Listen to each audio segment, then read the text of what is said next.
আজ দেশের সরকারি চাকরিজীবী মহলে এক অভূতপূর্ব কৌফুন এবং প্রত্যাশার পরিবেশ তৈরি হয়েছে। দীর্ঘ প্রতীক্ষা, বারবার হতাশা এবং অনিশ্চয়তার অন্ধকার পেরিয়ে আজ একটি আশার আলো দেখা দিয়েছে। দেশের উচ্চ আদালত বহুল প্রতীক্ষিত নবম জাতীয় পে স্কেল বা নতুন বেতন কাঠামো বাস্তবায়নের বিষয়ে সরাসরি এবং অত্যন্ত কঠোরভাবে হস্তক্ষেপ করেছে। জাতীয় পে কমিশনকে একটি কড়া নোটিশ জারি করা হয়েছে এবং আগামী মাত্র 2 কর্মদিবসের মধ্যে পে স্কেল সংক্রান্ত চূড়ান্ত প্রতিবেদন জমা দেওয়ার সুনির্দিষ্ট নির্দেশ দেওয়া হয়েছে। আদালতের এই নির্দেশনা শুধু পে কমিশনের দপ্তরেই নয়, সচিবালয় থেকে শুরু করে পুরো প্রশাসনিক কাঠামোতে এক তীব্র আলোড়ন সৃষ্টি করেছে। আর লক্ষ লক্ষ সরকারি কর্মচারীর মনে দীর্ঘদিনের হতাশা কাটিয়ে নতুন করে আশার সঞ্চার হয়েছে। এই মুহূর্তের গুরুত্ব বোঝার জন্য আমাদের একটু পেছনে ফিরে তাকাতে হবে এবং পুরো পরিস্থিতিটাকে ঠিকমতো বুঝতে হবে। বাংলাদেশের সরকারি কর্মচারীদের বেতন কাঠামো একটি অত্যন্ত সংবেদনশীল এবং গুরুত্বপূর্ণ বিষয়। দেশে প্রায় 14 থেকে 15 লক্ষেরও বেশি সরকারি কর্মচারী রয়েছেন। তাদের পরিবার সহ হিসাব করলে এই সংখ্যা কয়েক কোটিতে গিয়ে দাঁড়ায়। এই বিশাল জনগোষ্ঠীর জীবনমান, তাদের সন্তানের শিক্ষা, চিকিৎসা এবং দৈনন্দিন জীবনযাত্রার মান নির্ভর করে মূলত তাদের বেতন ও ভাতার উপর। বাংলাদেশে সর্বশেষ জাতীয় পে স্কেল ঘোষণা করা হয়েছিল 2015 সালে। সেটি ছিল 8ম জাতীয় পে স্কেল। সেই সময় থেকে এ পর্যন্ত দেশে নিত্য প্রয়োজনীয় পণ্যের দাম বহুগুণ বেড়েছে। বাড়ি ভাড়া, সন্তানের শিক্ষার খরচ, চিকিৎসা ব্যয় এবং জীবনযাত্রার সামগ্রিক ব্যয় এমন পর্যায়ে পৌঁছেছে যে একজন সরকারি কর্মচারীর পক্ষে তার পরিবার নিয়ে সম্মানজনকভাবে জীবন নির্বাহ করা দিন দিন কঠিন হয়ে পড়ছে। একদিকে মূল্যস্ফীতির চাপ, অন্যদিকে বেতন কাঠামো হালনাগাদ না হওয়ার যন্ত্রণা। এই দুয়ের মাঝে চাপা পড়ে সরকারি কর্মচারীরা দীর্ঘদিন ধরে একটি অসহনীয় পরিস্থিতির মধ্যে দিন পার করছেন। নবম জাতীয় পে স্কেল ঘোষণার দাবি তাই অনেক আগে থেকেই উঠছিল। বিভিন্ন সরকারি কর্মচারী সংগঠন, ফেডারেশন এবং ট্রেড ইউনিয়নগুলো বারবার সরকারের কাছে এই দাবি জানিয়ে আসছিল। সভা, সমাবেশ, স্মারকলিপি এবং আলোচনার মাধ্যমে তারা কর্তৃপক্ষের দৃষ্টি আকর্ষণ করার চেষ্টা করেছেন। এই দাবির প্রেক্ষিতে সরকার জাতীয় পে কমিশন গঠন করে এবং পে কমিশন গত 6 মাস ধরে কাজ চালিয়ে যাচ্ছে। বিভিন্ন মন্ত্রণালয়, বিভাগ, অধিদপ্তর এবং কর্মচারী সংগঠনের সঙ্গে দফায় দফায় বৈঠক হয়েছে। তথ্য সংগ্রহ করা হয়েছে, বিশ্লেষণ করা হয়েছে এবং বিভিন্ন দেশের বেতন কাঠামো পর্যালোচনা করা হয়েছে। কিন্তু এত কিছুর পরেও চূড়ান্ত প্রতিবেদন জমা দেওয়ার বিষয়ে বারবার দেরি হয়েছে। খসড়া তৈরি হয়েছে বলে জানা গেছে, কিন্তু সেই খসড়া চূড়ান্ত রূপ পায়নি। কারণ হিসেবে কখনো রাজনৈতিক অস্থিরতার কথা বলা হয়েছে, কখনো আর্থিক সীমাবদ্ধতার কথা তোলা হয়েছে, আবার কখনো প্রশাসনিক জটিলতার অজুহাত দেওয়া হয়েছে। এই ধারাবাহিক বিলম্ব এবং একের পর এক আশ্বাসের মধ্যে কর্মচারীদের ধৈর্যের বাঁধ ভেঙে পড়তে শুরু করেছিল। অনেক কর্মচারী সংগঠন প্রকাশ্যে রাজপথে নেমে আসার হুঁশিয়ারি দিয়েছিল। তারা বলছিলেন, আর কোনো বৈঠক নয়, আর কোনো আশ্বাস নয়, এবার চাই বাস্তব ফলাফল। এই পরিস্থিতিতে বিষয়টি আদালতে যায় এবং একটি রিটের প্রেক্ষিতে উচ্চ আদালত পে স্কেল বিলম্বের বিষয়টি অত্যন্ত গুরুত্বের সঙ্গে পর্যালোচনা করে। আদালত মনে করেছে এই বিলম্ব কেবল প্রশাসনিক গড়িমসি নয়, এটি সরকারি কর্মচারীদের সাংবিধানিক ও মৌলিক অধিকারের লঙ্ঘন। একজন কর্মচারী তার শ্রম ও সেবার বিনিময়ে ন্যায্য পারিশ্রমিক পাওয়ার অধিকার রাখেন। সেই অধিকার নিশ্চিত করা রাষ্ট্রের দায়িত্ব। রাষ্ট্র যখন সেই দায়িত্ব পালনে ব্যর্থ হয়, তখন বিচার বিভাগের সক্রিয় ভূমিকা পালন করা জরুরি হয়ে পড়ে। এই বিবেচনায় আদালত জাতীয় পে কমিশনকে একটি কঠোর ও স্পষ্ট নোটিশ জারি করেছে। নোটিশে বলা হয়েছে, আগামী 2 কর্মদিবসের মধ্যে পে স্কেল সংক্রান্ত চূড়ান্ত প্রতিবেদন আদালতে জমা দিতে হবে। শুধু তাই নয়, নোটিশে সুস্পষ্টভাবে সতর্ক করা হয়েছে যে নির্ধারিত সময়ের মধ্যে প্রতিবেদন জমা না পড়লে পে কমিশনের দায়িত্বপ্রাপ্ত কর্মকর্তাদের বিরুদ্ধে আদালত অবমাননার অভিযোগে কঠোর আইনি ব্যবস্থা নেওয়া হবে। আদালত অবমাননার দায়ে একজন কর্মকর্তাকে কারাদণ্ড পর্যন্ত দেওয়া সম্ভব। এই কঠোর সতর্কবার্তার ফলে পে কমিশনের কর্মকর্তারা এখন সত্যিকারের চাপের মুখে পড়েছেন। নোটিশ পাওয়ার পরপরই পে কমিশনের ভেতরে এক বিপ্লবী পরিবর্তন এসেছে। কমিশনের চেয়ারম্যান এবং সকল সদস্যদের নিয়ে তাৎক্ষণিকভাবে জরুরি বৈঠক ডাকা হয়েছে। ছুটির দিন বা কর্মঘণ্টার বাইরে এই বিষয়গুলো এখন বিবেচনায় নেওয়া হচ্ছে না। রাত দিন কাজ শুরু হয়ে গেছে।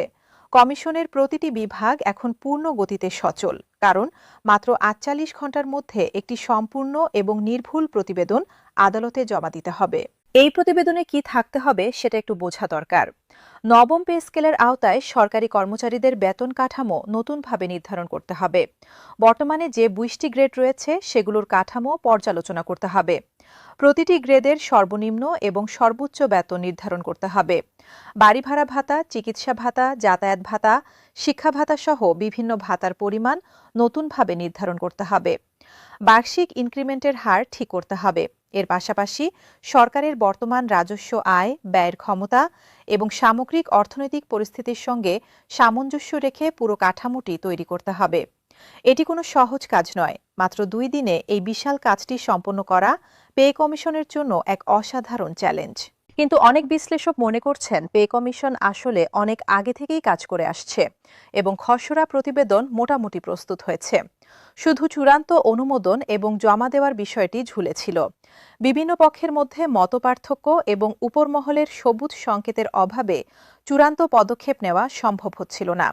এখন আদালতের এই কঠোর নির্দেশনা সেই অচলাবস্থা ভেঙে দিয়েছে এবং সবাইকে দ্রুত কাজ সম্পন্ন করতে বাধ্য করেছে। সেদিক থেকে দেখলে ২ দিনের মধ্যে প্রতিবেদন জমা দেওয়া অসম্ভব নাও হতে পারে। দেশের বিভিন্ন সরকারি কর্মচারী সংগঠন আদালতের এই পদক্ষেপকে ঐতিহাসিক বলে অভিহিত করেছে। বিভিন্ন সংগঠনের নেতারা গণমাধ্যমে তাদের প্রতিক্রিয়া জানিয়েছেন। তারা বলছেন, আজকের এই দিনটি সরকারি কর্মচারীদের আন্দোলনের ইতিহাসে একটি অত্যন্ত গুরুত্বপূর্ণ মুহূর্ত। দীর্ঘদিন ধরে শুধু কথার ফুলঝুরি আর কাগুজে আশ্বাস পেয়ে আসছিলাম আমরা। বাস্তবে কোনো অগ্রগতি ছিল না। এবার আদালত আমাদের পক্ষে কথা বলেছে। এটা আমাদের অনেক বড় পাওয়া। আমরা আশা করছি পে কমিশন আদালতের নির্দেশ যথাযথভাবে পালন করবে এবং নির্ধারিত সময়ের মধ্যে প্রতিবেদন জমা দেবে। অন্য একটি সংগঠনের নেতা বলেছেন, এই আদালতের নোটিশ প্রমাণ করে যে সরকারি কর্মচারীরা একা নয়, বিচার বিভাগ তাদের অধিকার রক্ষায় সজাগ রয়েছে। রাষ্ট্রের একটি অঙ্গ যখন তার দায়িত্ব পালনে ব্যর্থ হয় তখন অন্য অঙ্গ সেই শূন্যতা পূরণ করে। আজ তারই দৃষ্টান্ত দেখলাম আমরা। তৃণমূল পর্যায়ের কর্মচারীরাও তাদের প্রতিক্রিয়া জানাচ্ছেন। একজন প্রাথমিক বিদ্যালয়ের শিক্ষক বলেছেন, আমি দীর্ঘ ১৫ বছর ধরে সরকারি চাকরি করছি। বেতন যা পাই তা দিয়ে সংসার চালানো এখন প্রায় অসাধ্য হয়ে পড়েছে। বাড়ি ভাড়া একাই অর্ধেক বেতন খেয়ে নেয়। ছেলেমেয়ের পড়ার খরচ, তাদের টিউশন ফি, নিত্য প্রয়োজনীয় জিনিসের দাম সব মিলিয়ে মাসের শেষ দিকে হাত একদম ফাঁকা হয়ে যায়। নতুন পে স্কেল হলে অন্তত একটু স্বস্তি পাব বলে আশা করছি। একজন স্বাস্থ্য বিভাগের কর্মচারী জানিয়েছেন, করোনাকালে আমরা জীবনের ঝুঁকি নিয়ে কাজ করেছি, দেশের মানুষের সেবা করেছি, কিন্তু আমাদের নিজেদের জীবনমান উন্নত করার দাবি যখন তুলেছি তখন বারবার প্রতিশ্রুতি পেয়েছি, বাস্তবে পাইনি কিছু। আজ আদালতের এই নির্দেশ দেখে মনে হচ্ছে এবার হয়তো সত্যিই কিছু হবে। দেশের বিশিষ্ট অর্থনীতিবিদ এবং প্রশাসনিক বিশ্লেষকরা এই পুরো পরিস্থিতি নিয়ে গভীরভাবে বিশ্লেষণ করছেন। তারা বলছেন, আদালতের এই হস্তক্ষেপ বাংলাদেশের প্রশাসনিক ইতিহাসে একটি গুরুত্বপূর্ণ নজির তৈরি করল। এতদিন বেতন কাঠামোর মতো বিষয়গুলোকে সম্পূর্ণ নির্বাহী বিভাগের এখতিয়ারের মধ্যে মনে করা হতো, কিন্তু এবার বিচার বিভাগ স্পষ্ট করে দিল যে এই বিষয়টি কেবল প্রশাসনিক সিদ্ধান্তের মধ্যে সীমাবদ্ধ নয়, এটি নাগরিকদের সাংবিধানিক অধিকারের সঙ্গে সংযুক্ত এবং সেই অধিকার লঙ্ঘিত হলে বিচার বিভাগ হস্তক্ষেপ করবে। অর্থনীতিবিদরা আরও বলছেন, নবম পে স্কেল কার্যকর হলে দেশের অর্থনীতিতে একটি উল্লেখযোগ্য ইতিবাচক প্রভাব পড়বে।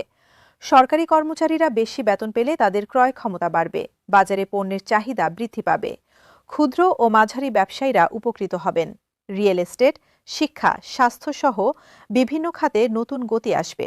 সামগ্রিকভাবে দেশের অভ্যন্তরীণ বাজার আরও সক্রিয় হবে এবং জিডিপি প্রবৃদ্ধিতেও এর ইতিবাচক প্রভাব পড়তে পারে। তবে একই সঙ্গে তারা সতর্ক করছেন যে বেতন বৃদ্ধির ফলে সরকারের ব্যয় বাড়বে এবং সেই বাড়তি ব্যয় মেটাতে সরকারকে রাজস্ব আদায় বাড়াতে হবে অথবা অন্য খাতে ব্যয় সমন্বয় করতে হবে। এই ভারসাম্য রক্ষা করা সরকারের জন্য একটি বড় চ্যালেঞ্জ হয়ে দাঁড়াবে। আইনজীবীরা বলছেন, আদালতের এই নোটিশ আইনগতভাবে অত্যন্ত তাৎপর্যপূর্ণ। এটি শুধু পে কমিশনকে চাপ দেওয়ার জন্য নয়, এটি একটি আইনি বাধ্যবাধকতা তৈরি করেছে। আদালতের নির্দেশ অমান্য করা মানে আদালত অবমাননা, যার পরিণতি অত্যন্ত গুরুতর হতে পারে।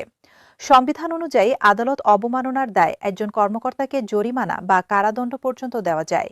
এই ঝুঁকির কারণে পে কমিশন এবার সত্যিকার অর্থেই চাপের মুখে পড়েছে এবং তারা কোনোভাবেই এই নির্দেশ উপেক্ষা করতে পারবে না। এই প্রেক্ষাপটে অনেকেই প্রশ্ন করছেন, পে স্কেলে কি থাকতে পারে? কর্মচারীরা কতটা বেতন বৃদ্ধির আশা করতে পারেন? বিশেষজ্ঞরা বলছেন, সাধারণত প্রতিটি নতুন পে স্কেলে আগের তুলনায় ন্যূনতম ৮০ থেকে ১০০% বেতন বৃদ্ধির দাবি থাকে। তবে সরকারের আর্থিক সক্ষমতার উপর নির্ভর করে প্রকৃত বৃদ্ধির হার নির্ধারিত হয়। বিভিন্ন সূত্র থেকে ইঙ্গিত পাওয়া যাচ্ছে যে নবম পে স্কেলে নিম্নতম বেতন উল্লেখযোগ্যভাবে বাড়বে। বিশেষ করে নিম্ন গ্রেডের কর্মচারীরা তুলনামূলকভাবে বেশি সুবিধা পেতে পারেন। বাড়ি ভাড়া ভাতা এবং চিকিৎসা ভাতাও বাড়তে পারে বলে ধারণা করা হচ্ছে। তবে চূড়ান্ত সিদ্ধান্ত পে কমিশনের প্রতিবেদন এবং সরকারের চূড়ান্ত ঘোষণার পরই জানা যাবে। এদিকে সরকারের পক্ষ থেকেও এই বিষয়ে একটি ইতিবাচক সংকেত দেওয়া হয়েছে। অর্থ মন্ত্রণালয়ের সূত্র জানাচ্ছে, সরকার নতুন বেতন কাঠামো দ্রুত বাস্তবায়নের বিষয়ে আগ্রহী। আদালতের নির্দেশ এবং কর্মচারীদের দাবির প্রতি সরকার সহানুভূতিশীল। পে কমিশনের প্রতিবেদন পাওয়ার পরই দ্রুত গ্যাজেট প্রকাশ এবং নতুন বেতন কাঠামো বাস্তবায়নের পদক্ষেপ নেওয়া হবে। বিশ্লেষকরা মনে করছেন, পে কমিশনের প্রতিবেদন জমা পড়লে এবং সরকার যদি দ্রুত তা পর্যালোচনা করে সিদ্ধান্ত নেয়, তাহলে ফেব্রুয়ারির মধ্যেই নতুন বেতন কাঠামো কার্যকর হওয়া সম্ভব। এটি হলে কর্মচারীরা মার্চ বা এপ্রিল মাস থেকেই নতুন বেতনে বেতন পাওয়া শুরু করতে পারবেন এবং বকেয়া বেতনও তারা পেতে পারেন। এইসব তথ্য এবং সম্ভাবনার মধ্যে দেশের লক্ষ লক্ষ সরকারি কর্মচারী এখন অধীর আগ্রহে আগামী ৪৮ ঘণ্টার দিকে তাকিয়ে আছেন। সরকারি অফিস, বিদ্যালয়, হাসপাতাল, থানা, আদালত সর্বত্র সরকারি কর্মচারীদের মধ্যে এই বিষয়ে আলোচনা চলছে। সবার মনে একটাই প্রশ্ন, পে কমিশন কি সত্যি ২ দিনের মধ্যে প্রতিবেদন জমা দিতে পারবে? এবং সেই প্রতিবেদনে কি আমাদের প্রত্যাশার প্রতিফলন থাকবে? এই প্রশ্নের উত্তর এখন সময়ের হাতে। আগামী ২ কর্মদিবসের মধ্যে আদালতে পে কমিশনের প্রতিবেদন জমা পড়বে কিনা এবং সেই প্রতিবেদনে কি থাকবে, এটাই এখন কোটি টাকার প্রশ্ন। এটা শুধু সরকারি কর্মচারীদের প্রশ্ন নয়, এটা দেশের সামগ্রিক প্রশাসনিক দক্ষতা এবং আইনের শাসনের প্রশ্ন। আদালতের নির্দেশ কতটা কার্যকরভাবে বাস্তবায়িত হয়, পে কমিশন কতটা দায়িত্বশীলতার পরিচয় দেয় এবং সরকার কতটা দ্রুততার সঙ্গে বিষয়টি নিষ্পত্তি করে, এই সব প্রশ্নের উত্তর পাওয়া যাবে আগামী কয়েকদিনের মধ্যেই। তবে একটা বিষয় এই মুহূর্তে নিশ্চিতভাবে বলা যায়, আদালতের এই কঠোর নির্দেশনা দেশের সরকারি কর্মচারীদের দীর্ঘদিনের হতাশার মাঝে একটি বড় আশার আলো নিয়ে এসেছে। এটা প্রমাণ করেছে যে রাষ্ট্রের বিচার বিভাগ নাগরিকদের অধিকার রক্ষায় সজাগ ও সক্রিয়। এটা প্রমাণ করেছে যে আইনের শাসন এখনও কার্যকর আছে এবং ন্যায় বিচারের জন্য লড়াই করলে ফলাফল পাওয়া যায়। সরকারি কর্মচারীদের প্রতি এই বার্তা, আপনারা একা নন, আপনাদের পাশে আছে এই দেশের বিচার বিভাগ। আপনাদের ন্যায্য অধিকার আদায়ের সংগ্রামে এটি একটি ঐতিহাসিক বিজয়। নবম জাতীয় পে স্কেল বাস্তবায়নের এই যাত্রায় আজকের দিনটি একটি টার্নিং পয়েন্ট হিসেবে চিহ্নিত হয়ে থাকবে। দেশের প্রশাসনিক ইতিহাসে আদালতের এই হস্তক্ষেপ একটি নতুন অধ্যায়ের সূচনা করল। এখন সবার চোখ আগামী ২ দিনের দিকে। পে কমিশন কি পারবে আদালতের নির্দেশ মানতে? নতুন বেতন কাঠামো কি শীঘ্রই বাস্তব রূপ পাবে? এই প্রশ্নগুলোর উত্তর জানতে আমরা সবাই অপেক্ষা করছি। আর সেই উত্তর যখনই আসবে, আমরা সবার আগে আপনাদের কাছে পৌঁছে দেব। তাই আমাদের সঙ্গে থাকুন, সর্বশেষ আপডেটের জন্য চোখ রাখুন আমাদের চ্যানেলে।